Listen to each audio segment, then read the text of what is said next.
Student, I am your maths teacher miss Mahvish. तो आज हम करेंगे linear equation and inequality lesson. ये यूनिट 5 है from the maths book of grade 9 of Federal Board. Okay, so इसमें मैं आपको पहले लीनियर इक्वेशन के बारे में थोड़े सी बेसिक कंसेप्ट बता देती हूँ, then I will explain you about the inequalities. ठीक है, तो लीनियर इक्वेशन हमारे पास क्या होती है? लीनियर इक्वेशन से पहले आपको अलजेब्रिक एक्सप्रेशन का कंसेप्ट होना चाहिए। ठीक है ना, अलजेब्रिक एक्सप्रेशन क्या होता है? आप लोगों ने लास्ट ग्रेड में किया होगा कि एक स्टेटमेंट आपको ऐसे गिवन होती थी और आप उसको कन्वर्ट करते थे एक एक्सप्रेशन फॉर्म में। ठीक है ना, जैसे कि लेट्स सपोज एक मैं स्टेटमेंट यहाँ पर राइट करती हूँ कि 5 मोर देन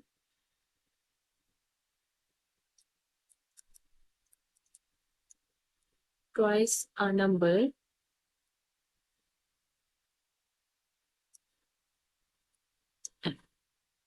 ओके। सो ये एक आपके पास स्टेटमेंट है और इसको आपने कन्वर्ट करना है एक एक्सप्रेशन में।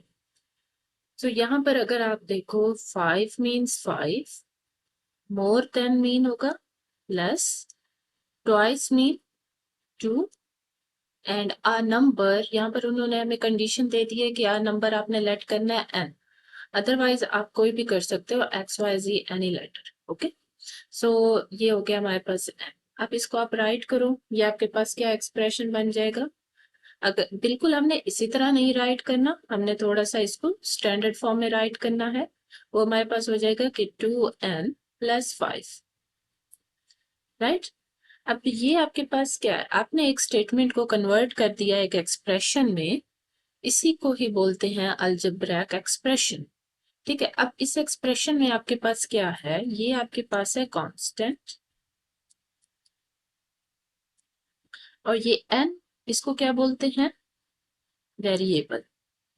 इसको वेरिएबल क्यों बोलते हैं? बिकॉज इसकी वैल्यू फिक्स नहीं होती, इसकी वैल्यू अननोन होती है और फिक्स भी नहीं होती, जिसकी वजह से इसको वेरिएबल बोलते हैं। और वेरिएबल के साथ जो आपके पास डिजिट होगा उसको क्या बोलते हैं, उसको बोलते हैं कोफिशिएंट।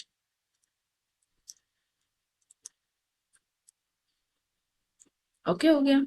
सो ये है अलजेब्रिक एक्सप्रेशन। अब यहाँ पर आपने एक चीज नोटिस की होगी कि यहाँ पर इक्वल साइन नहीं होता, तो एक्सप्रेशन वर्ड जब भी यूज होगा वहां पर इक्वल साइन नहीं होगा।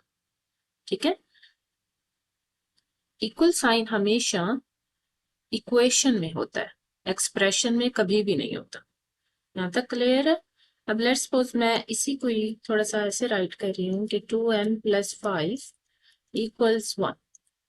अब मैंने इक्वल पुट कर दिया तो ये मेरे पास क्या बन गई है, ये अलजेब्रिक तो है, लेकिन अब क्या है, ये एक्सप्रेशन नहीं है, ये इक्वेशन बन गई है। ठीक है, बाकी इसमें जो चीजें हैं वो सेम ही रहेगी। ये कांस्टेंट है,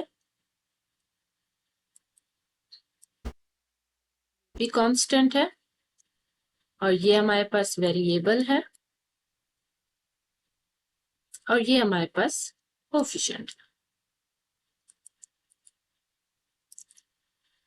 ठीक है, अब ये जो टर्म्स मैंने आपको बताई हैं, कांस्टेंट, वेरिएबल, कोफिशिएंट, ये आपने याद रखनी है क्योंकि ये एमसीक्यूज में मोस्टली आ जाते हैं क्वेश्चन। ठीक है, अब आप देखो कि यहाँ पर एक और चीज भी आपने थोड़ा सा ख्याल करना है अबाउट टर्म्स।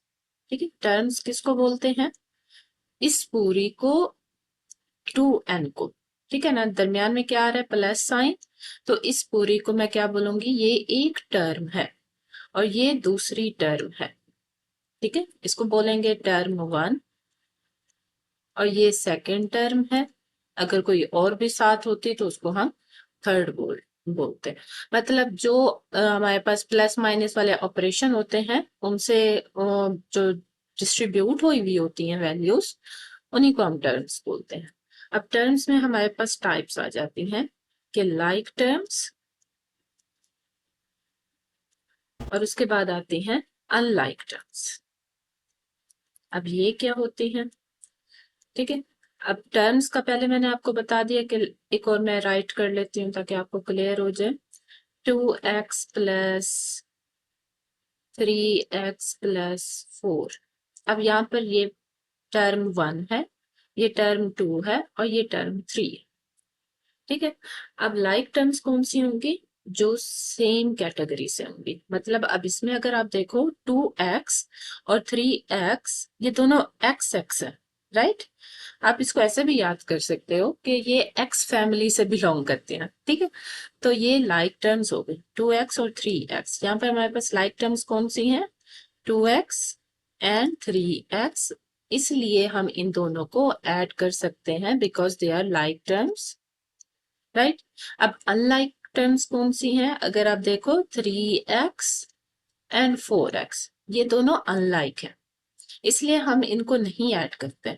आप लोग ये करते रहते हो क्वेश्चन, आप लोगों को पता है कि जब हमारे पास एक्स एक्स वाली वैल्यूज होती हैं उनको हम ऐड कर लेते हैं, राइट? और जब हमारे पास एक्स वाली नहीं होती तो उनको हम नहीं करते, वैसे ही राइट कर देते हैं।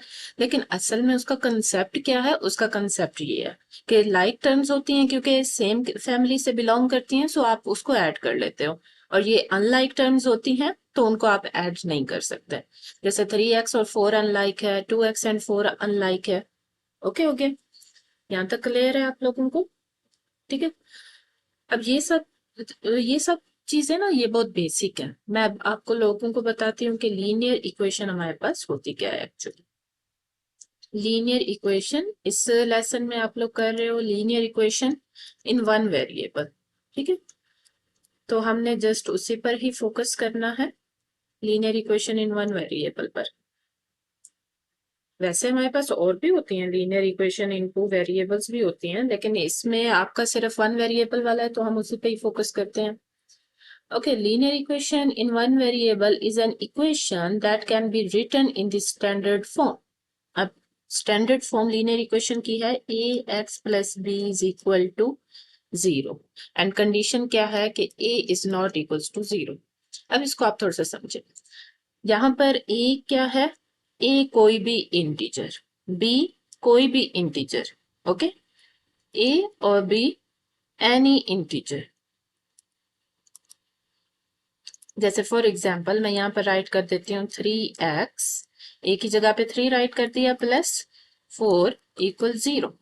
ये मेरे पास लीनियर इक्वेशन है। Yes, this is the linear equation. अब आप देखो मैं क्या बोल रही हूँ, लीनियर इक्वेशन, ये नहीं बोल रही लीनियर एक्सप्रेशन। एक्सप्रेशन कब बोलना है? जब इक्वल साइन नहीं होगा। जब इक्वल साइन अवेलेबल है तब एक्सप्रेशन नहीं बोलना, तब इक्वेशन बोलना है। यहाँ तक क्लियर हो गया? अब देखते हैं कि डिफरेंस क्या होता है, हमें पता कैसे चलेगा कि ये लीनियर इक्वेशन है या नहीं है। तो सबसे पहली कंडीशन ये होगी, आपके पास जो भी आपके पास लीनियर इक्वेशन होगी वहां पर वेरिएबल की जो पावर होगी वो 1 होगी। ठीक है ना? यहाँ पर जैसे ये लिखा हुआ है 3x प्लस 4 इक्वल 0, यहाँ पर x की कोई पावर है? नहीं है ना कोई पावर। जब कोई पावर नहीं होती तो क्या होता है? 1 होता है, राइट? तो यहाँ पर x की पावर क्या है? 1। सो ये हमारे पास लीनियर इक्वेशन है। अगर ये ही सेम इक्वेशन ऐसे लिखी हुई है 3x पावर 2 प्लस 4 इक्वल 0, तो ये हमारे पास लीनियर इक्वेशन नहीं है। ओके, क्यों नहीं है? क्योंकि यहाँ पर पावर हमारे पास 2 आ गई है। In other words definition of linear equation ये भी होती है कि उसकी हाईएस्ट डिग्री ऑफ वेरिएबल 1 होनी चाहिए।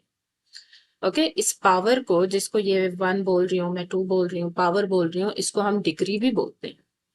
ठीक है, डिग्री। तो इस वर्ड से कंफ्यूज नहीं हो जाना कि पावर क्या होता है, डिग्री क्या होता है। पावर और डिग्री सेम चीज होती है। यहाँ तक क्लियर हो गया? ठीक है ना? और दूसरी कंडीशन क्या होगी? अब यहाँ पर बात हुई है linear equation in one variable. One variable का मतलब है कि आप एक ही वेरिएबल यूज करेंगे। आप ऐसे नहीं यूज कर देंगे कि भाई 3x लिखा और इसके साथ y भी लिख दिया, फिर ये लिख दिया और 0 बोल दिया, कहा कि इसकी पावर तो 1 ही है, हमने पावर तो नहीं ज्यादा की। नहीं, ऐसे नहीं करना, क्योंकि ये वन वेरिएबल की बात हो रही है। तो ये भी आपके पास ये रॉन्ग है, ये नॉट अ लीनियर इक्वेशन है।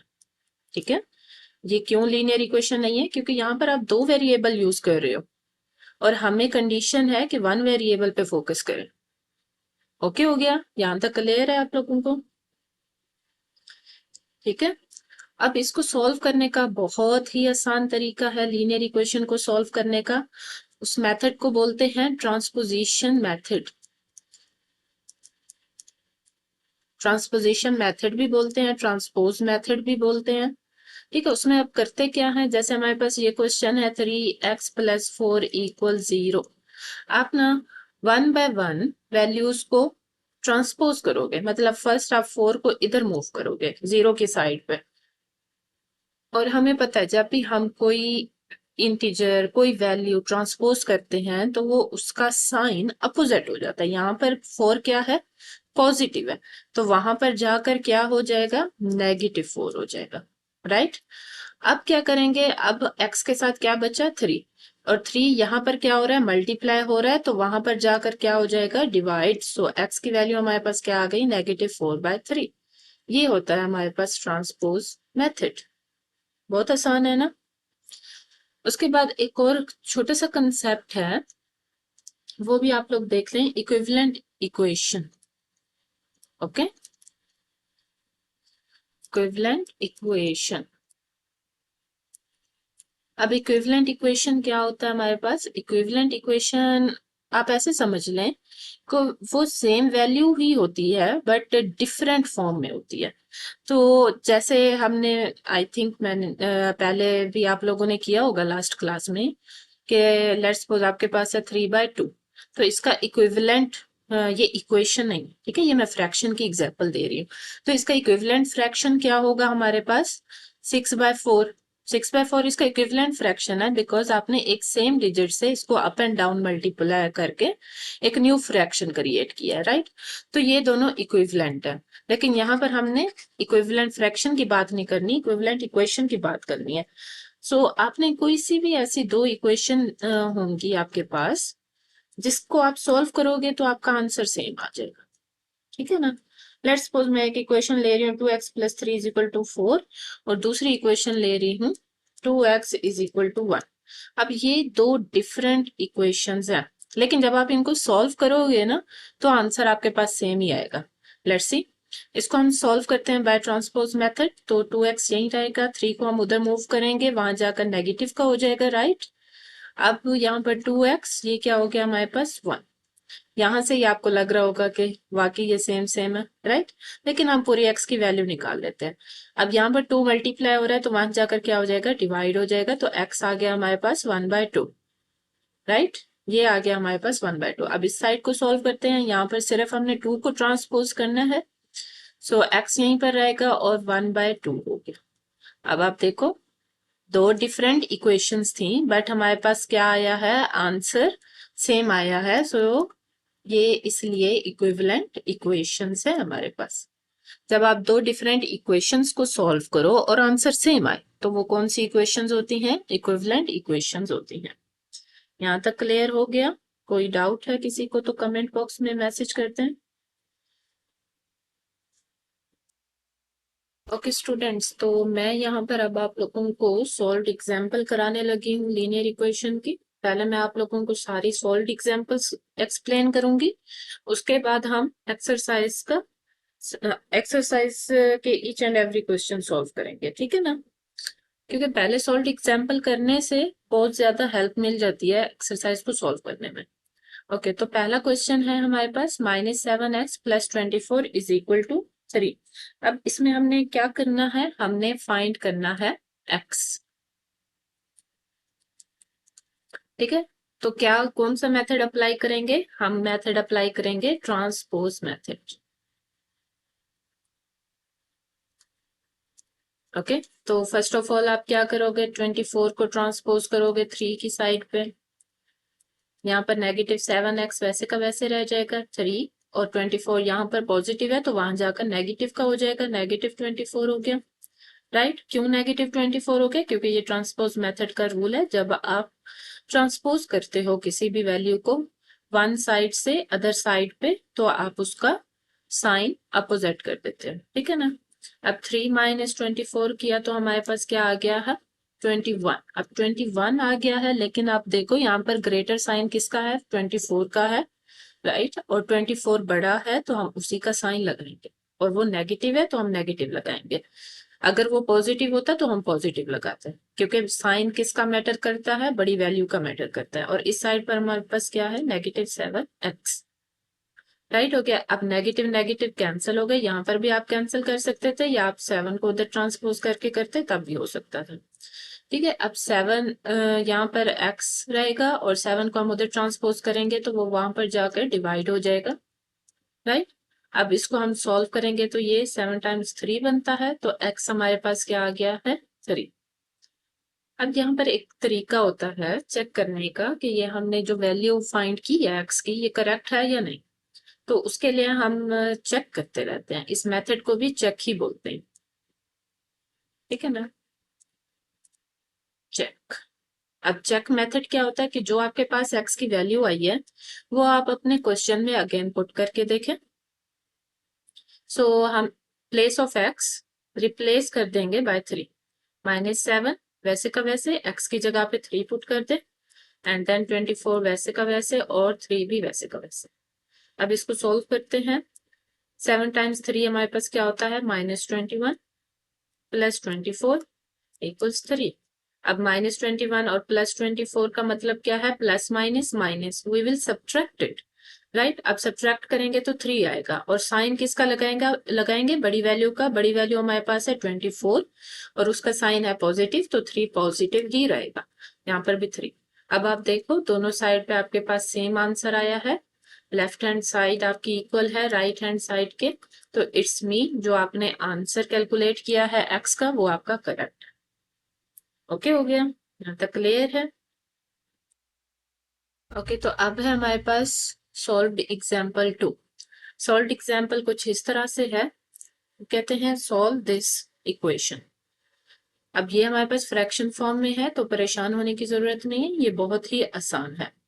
ठीक है, यहाँ पर भी वही हमने क्या फाइंड करना है, फाइंड करना है हमने x और हमने मेथड कौन सा यूज करना है, ट्रांसपोज मेथड यहाँ पर। लेकिन एक थोड़ा सा स्टेप हम ऐड करेंगे, वो है एलसीएम। ठीक है, एलसीएम हम लेंगे और इसको सॉल्व करेंगे। सो फर्स्ट ऑफ ऑल आप लो एलसीएम। एलसीएम हमारे पास यहाँ पर क्या आएगा, एलसीएम आप कैलकुलेट करो, 2, 4 एंड 5 का LCM. So by 2 again by 2, now by 5। तो एलसीएम हमारे पास क्या आ गया, 4 टाइम्स 5 दैट्स इक्वल्स टू 20। अब एलसीएम आपके पास आ गया है 20। अब आपने यहाँ पर बस ये पहले आपने एलसीएम ले लिया, अब एलसीएम से ईच फ्रैक्शन को करते मल्टीप्लाई। ठीक है, पहले हम उसको इस फॉर्म में राइट कर देते हैं कि 20 multiply 3x over 5 minus each fraction को करना है। ठीक है, ये वाली फ्रैक्शन हो गई, अब इस वाली को फिर 20 मल्टीप्लाई 1/2 ये हो गई। अब पुट करें इक्वल साइन, अब 20 मल्टीप्लाई x/4 राइट, और प्लस अब इस 1 को भी, क्योंकि ये भी एक टर्म है ना हमारे पास, ईच टर्म को हमने करना था। अब यहाँ तक आपने ऐसे पहले राइट कर लिया। अब आप क्या करोगे, डिनोमिनेटर से कैंसिलेशन करनी है। अब कैंसिलेशन क्यों कर रहे हैं, हम डायरेक्टली क्यों नहीं मल्टीप्लाई कर देते हैं। कैंसिलेशन करने से आपका डिनोमिनेटर रिमूव हो जाएगा, जिससे आपका क्वेश्चन इजी हो जाएगा। ठीक है, अब 5 times 4 right and 2 times 10 right, 4 times 5 और ये तो मल्टीप्लाई होगा क्योंकि इसका कोई डिनोमिनेटर नहीं है। अब आप मल्टीप्लाई करो, 4 टाइम्स 3 हमारे पास क्या होता है 12x माइनस 10 टाइम्स 1 इज 10 और ये हो गया हमारे पास 5x और ये हो गया +20। अब आप देखो ये बन गई है ना लीनियर इक्वेशन विदाउट फ्रैक्शन वाली फॉर्म, जैसे हम कर रहे थे क्वेश्चन। अब आपने क्या करना है, लाइक टर्म्स का आपको कंसेप्ट पहले दिया था सेम फैमिली वाली। ठीक है ना, अब ये x है तो इसको x फैमिली के साथ राइट करें और ये कांस्टेंट है तो इसको कांस्टेंट फैमिली के साथ राइट करें। ठीक है, तो हम ट्रांसपोज करेंगे, 5x को लेकर आएंगे 12x की साइड पे, 5x इधर पॉजिटिव है तो यहाँ पर आकर क्या हो जाएगा नेगेटिव, 12x वैसे का वैसे यहाँ पर हो गया -5x। और अब हम क्या करेंगे, 10 को ट्रांसपोज कर देंगे 20 की साइड पे, 20 वहां पर पॉजिटिव है वो वैसे का वैसे रहेगा, लेकिन 10 भी वहां पर जाके पॉजिटिव ही हो जाएगा। राइट, यहाँ तक समझ आ गया। उसके बाद हम इनको करेंगे सब्ट्रैक्ट। 12x माइनस 5x करेंगे तो ये हो गया हमारे पास 7x और ये हो गया हमारे पास 30। अब 7 को हम ट्रांसपोज करेंगे, वहां पर जाकर डिवाइड हो जाएगा 30/7 और ये आ गई हमारे पास x की वैल्यू। ओके, तो अब हमारे पास थर्ड सॉल्व्ड एग्जांपल है। ये भी फ्रैक्शन फॉर्म में है। इसमें भी आप वही रूल अप्लाई कर सकते हैं कि आप पहले एलसीएम लें और एलसीएम से ईच को मल्टीप्लाई करें, या आप यहाँ पर क्रॉस मल्टीप्लीकेशन भी कर सकते हैं। इन क्वेश्चन को सॉल्व करने के बहुत सारे मेथड हैं, तो जिस क्वेश्चन पे आपको जो इजी लग रहा हो आप उसी से कर लिया करें। ये कोई रिस्ट्रिक्टेड नहीं है एक मेथड से करने के लिए। ठीक है, तो मैं यहाँ पर प्रेफर कर रही हूँ क्रॉस मल्टीप्लीकेशन। तो ये ऐसे इसके साथ और ये इसके साथ। सो 8 मल्टीप्लाई करेंगे हम। पहले मैं इसको अच्छे से राइट करूंगी ताकि कोई मिस्टेक ना हो जाए। 5 × 3 - 4x, राइट। अब इसको सॉल्व करेंगे। ये by distributive property inside multiply होगा। It will become 16x + 3, sorry my bad, it will be 24 and it will be 15 - 20x। अब आप वही लाइक टर्म्स को ट्रांसपोज करें। 20x को उधर ट्रांसपोज करें एंड 24 को इधर ट्रांसपोज करें। 16x वैसे का वैसे रह जाएगा, आप 20 को उधर ट्रांसपोज करेंगे। ठीक है, तो 20 वहां जाकर प्लस का हो जाएगा, राइट। और 15 यहाँ पर सेम एज इट रहेगा और 24 को जब आप इधर ट्रांसपोज करेंगे तो 24 यहाँ पर आके नेगेटिव का हो जाएगा। ओके हो गया, तो ये हमारे पास हो जाएगा 36x और ये हमारे पास हो जाएगा -9। अब यहाँ पर आप क्या करेंगे, 36 को ट्रांसपोज करेंगे, x इक्वल्स हो गया -9/36। अब अगर थोड़ा सा आप इसको सिंप्लीफाई करेंगे तो ये हमारे पास हो जाता है 9 × 1 and 9 × सो -1/4 आपके पास आ गई है x की वैल्यू। ठीक है, यहाँ तक क्लियर है। ओके, तो ये क्वेश्चन है हमारे पास एग्जाम्पल 4 है और लास्ट सॉल्व्ड एग्जाम्पल है एक्सरसाइज 5.1। उसके बाद हम एक्सरसाइज 5.1 के सारे क्वेश्चन करेंगे। ठीक है, तो ये आपके पास डेसिमल फॉर्म में है लेकिन मेथड वही आपने करना है। अब फर्स्ट आप 0.7 को इनसाइड मल्टीप्लाई करें तो ये क्या हो जाएगा 0.7x और -0.7 × 1 इज 0.7 और ये -0.5x और ये 1.1x 1.1 सेम एज इट। अब आप ट्रांसपोज करें लाइक टर्म्स को। अब ये x वाली तो ऑलरेडी सेम साइड पे हैं तो इनको करने की जरूरत नहीं है। जब हमारे पास डिफरेंट साइड पे होते हैं तभी हम ट्रांसपोज करते हैं।